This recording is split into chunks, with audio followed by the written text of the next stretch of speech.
Ətir çox vurmaq üçün deyil, düzgün vurmaq üçündür. Ən yaxşı yerlər nəbz nöqtələridir. Bilək, qulaq arxası, boyun yanları. 1-2 sıçrayış kifayətdir. Bəzən sosial şəbəkələrdə boğaza ətir vurmağın zərərlərindən danışılır.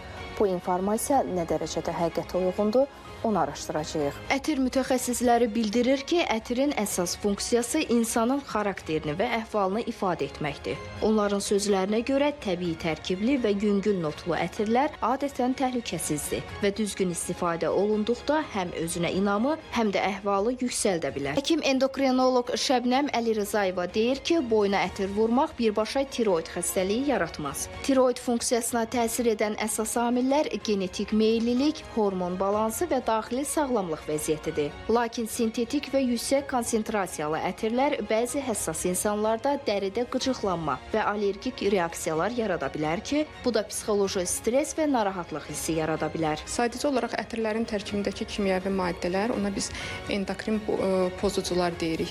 Onlar qalxanvari vəzin funksiyasına təsir göstərə bilər, yəni hormonların ifrazına təsir göstərə bilər. Bu səbəbdən də ətir alarkən əsasən etiketə fikir vermək lazımdır. Tərkibində ftalatlar olmasın, sintetik müşklər, triklazan, bu kimi kimyəvi maddələr olmasın. Onlar adətən uzun müddət davamlı istifadəsi tiroid vəz funksiyasına təsir göstərə bilər. Onun üçün də ətir alarkən çox ucuz ətirlərdən qaçınmalıdır.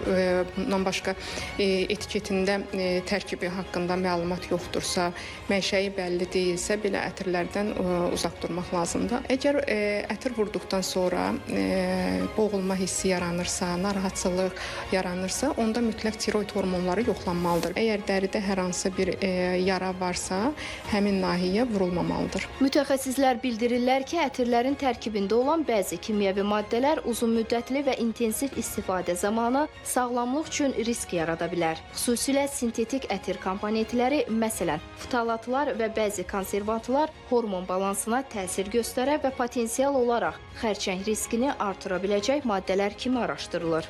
Bununla belə hazırda satışda olan əksər ətirlər müvafiq təhlükəsizlik standartlarına uyğun istehsal olunur və birbaşa xərçəng yaratdığı elmi cəhətdən qəti şəkildə sübut edilməyib.